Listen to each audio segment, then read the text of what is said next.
Hello, friends. Welcome back. My name is Charlotte Patmore. I am Vote for Patmore on the internet, and this is my podcast.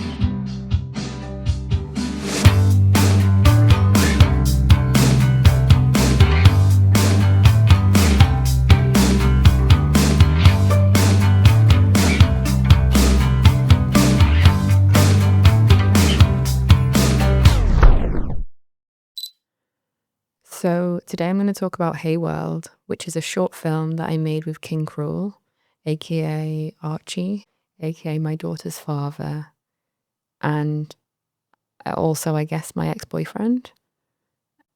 Maybe I don't need to acknowledge that, but I think it's important to. When we made this film, I was pregnant with our daughter, and then the second half was just after she was born. So I'm going to talk about the film, like how it was made, but I'm also going to talk a lot about pregnancy and matrescence, like the process of becoming a mother, becoming a parent, and the kind of metamorphosis that I went through whilst making the film. This episode is a little bit different as I'm basically going to rewatch it and then make comments about the film, and then obviously go off on tangents. So this one, I'm going to put a video with it. You should be able to see a video with it so you can see what I'm talking about. If you are just listening, hopefully it still makes sense. Maybe it's worthwhile going to watch the film so the references make sense. But I think what I'm talking about around it is still probably interesting without the visuals, but it might be a bit more enjoyable if you've seen the visuals. Yeah. So this one's a little bit different, but let's see how it goes. I hope you enjoy.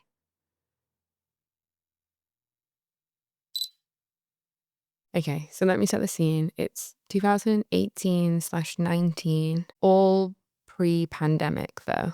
I think this is potentially like the last piece of art that we properly made together.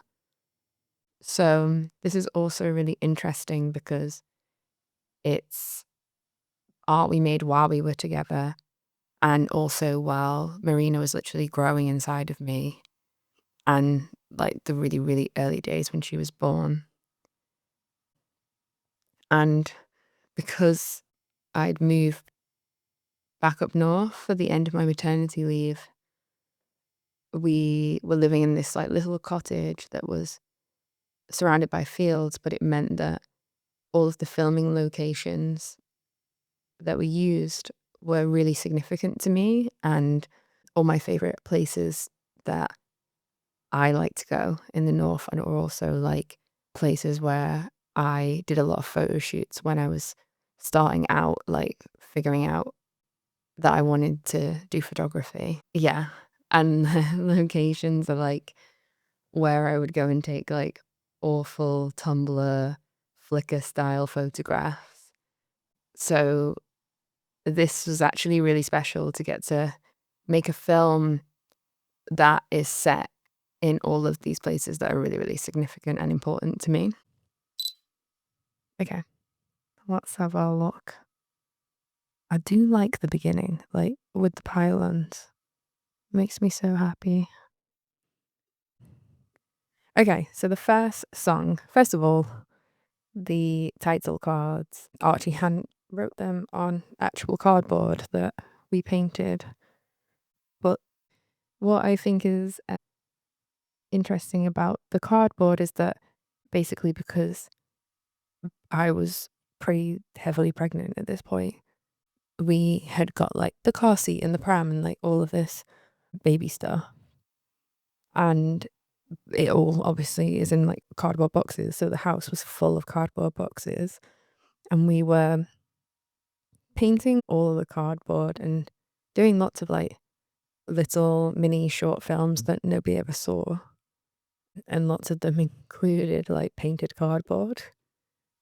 But yeah, so all of the title cards in this, the painted cardboard is actually like pram boxes or like a cot box. It's all baby stuff. What is really annoying is with film negatives, I keep all my negatives. I have like huge archive, like boxes and boxes with like every photo I've ever taken. I keep all of them, like the physical negatives. But for some reason with the tapes, like the high 8, we had this very like, there's this practice of, I think that just at the time it was actually just really difficult to source them maybe. But basically we just had like free tapes in circulation and we would record on the tapes, like download it onto the computer, and then we would just record over the tapes. And we don't have any of the tapes. Like I can't re-import it to the computer higher resolution, which is, frustrating. But maybe that's what makes it like, that adds to the aesthetic. This was our garden and it was surrounded by fields, these like huge fields, and obviously it was snowing. We had this plan to record this song like sat there, like this shot. I have loads and loads of test takes. Like this was the one that we were testing loads, and there was loads of takes like in the sunset and at night, and then obviously with the snow. This one, this is interesting as well because obviously you can see that the snow is melting, like it snowed, and then it stopped, and we were kind of like, we just have to get the shot right now. And I was really pregnant and like I couldn't like stand up really quickly. And so the like you can see in the film, basically he who plays the song, and then when he wants me to stand up to like pan away, he whistles. And the shot is really like janky because I'm so pregnant that I can't just like stand up out of the chair. I kind of come up in this weird movement and then do it. And like I shouldn't really be drawing attention to it, to be honest, but I actually quite like it because I was really pregnant, and it's kind of nice that this film is kind of touched by that and by like kind of like the process of becoming a parent, and also like that my body was physically impacted by pregnancy, obviously. And like I was way heavier. Like it was hard. It was hard to stand up. I was really heavy, and yeah, that's why the shot is kind of strange. Maybe you never even noticed it. I'm just gonna watch it and see. And then we were like, oh, it'll be so good. They're like running off into the distance, even though you because it's on the tape, you kind of can't quite take in how incredible, like how foggy it was.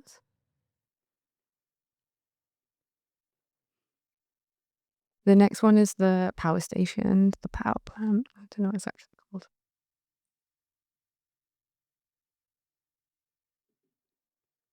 So the power plant is in Warrington. I think they knocked it down or blew it up, so it doesn't exist anymore. Like the Simpsons energy of it all. But this was just like a huge signifier. It feels really like northern, and also when you're on the train and you see it, there's something really nostalgic about being like, oh, we're like up north now, or we're like in Warrington. I don't know. It's just the expansion of the space, isn't it? Like all of these spaces are really expansive and almost like liminal. And it's interesting that they all have this kind of like dream, like strange, even like other planet vibe, like otherworldly energy, especially when like we ourselves were going through like a liminal phase and like a change. And especially like me in particular, growing a human and giving birth, my whole reality was changing all around me. And maybe is like really reflected in this. It also is really nice that it's all of these spaces that hold a lot of value to me. So, in all of the BTS footage, I'm wearing her in a carrier, Archie's carrying her, or she's just kind of like about. She's kind of like part of the DNA of the film too, which I never really considered as we were making it, or even before I went back and looked at it. But I think it's quite nice actually that she's intertwined throughout the entire film. This one, Marina was born because in the like extra footage, sometimes you can hear her on the video while we're trying to do like test shots. I think it's interesting because like when it was happening, I didn't really know anyone who had had a kid. Like my younger brother had, but other than him, like none of my friends had kids, and it just wasn't an experience that like anyone had had. We just had no context for like what it's supposed to be like or what the transition would feel like. And definitely at the beginning, I really believed that like nothing would change and that everything could stay the same. And while we were, I guess when we were making this film, this was a bit easier because it was us doing it together. And so the difficulties of having to do it around a child were like lightened by the client, or the pressure was also just like us. And there wasn't kind of like outside forces or pressure on the situation. When Marina was really little, I used to take her to like all of my shoots, and sometimes that went really well, and sometimes it was a disaster because you can't control, obviously, what a child needs in that moment, and the kind of demands of a photo shoot or a music video and the like needs and requirements of a child like often don't really mesh. And I kind of did believe that there would be like fluidity for it to sit side by side, but it was really difficult to merge. Yeah, and it's interesting, honestly, in this scenario, if we needed to stop and I needed to feed her for like half an hour, we could.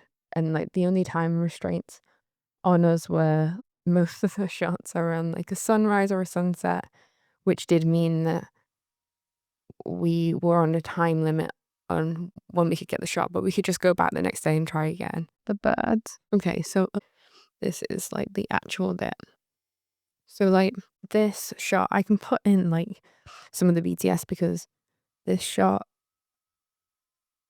again is like very expansive. He's so small in comparison, and you can see all of the space. There's lots of like different shots where he's a lot closer and it doesn't feel as expansive.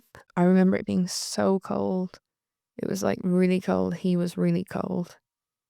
And we'd got like my family to watch Marina for maybe like an hour or something. She was so little and she needed feeding all the time. I was breastfeeding and we didn't have very long basically that we could be away from her. But the light is my car headlights. And then Archie set up the audio so we could record the live recording. And then we just recorded it as many times as possible before it went dark. I actually quite like how simple it is. And it really is like a little love letter to the north. And there's all the moons. Whenever we saw the moon, we'd always record it. So there's like so many different moon phases and the different colours. All those shots, that's like whatever colour the moon actually was in the camera, which is nice. The next bit, that's an Adventure Time reference because I watch Adventure Time all the time, but especially when I was pregnant, I just needed to watch Adventure Time at all times to just be okay. And this one's interesting because it was filmed on bonfire night. So again, it was freezing and it's filmed in the same place that the first one is filmed, like in the garden. But you can see all of the fireworks in the background. And I think in the shots, I don't know if in this shot that we use you can see them that often. They just look like little sparkly lights. But there are outtakes where huge fireworks go off in the background, but he isn't playing the song. But I think in the sound you can hear them, the crackling of them. I feel like it looks really magical. I think it's cool. And it's just lit with one light. And I'm like, the tripod is outside. And I'm kind of sat like half inside, half outside. And Marina's like inside in like a baby seat thing. Like, I'm doing both while this is happening.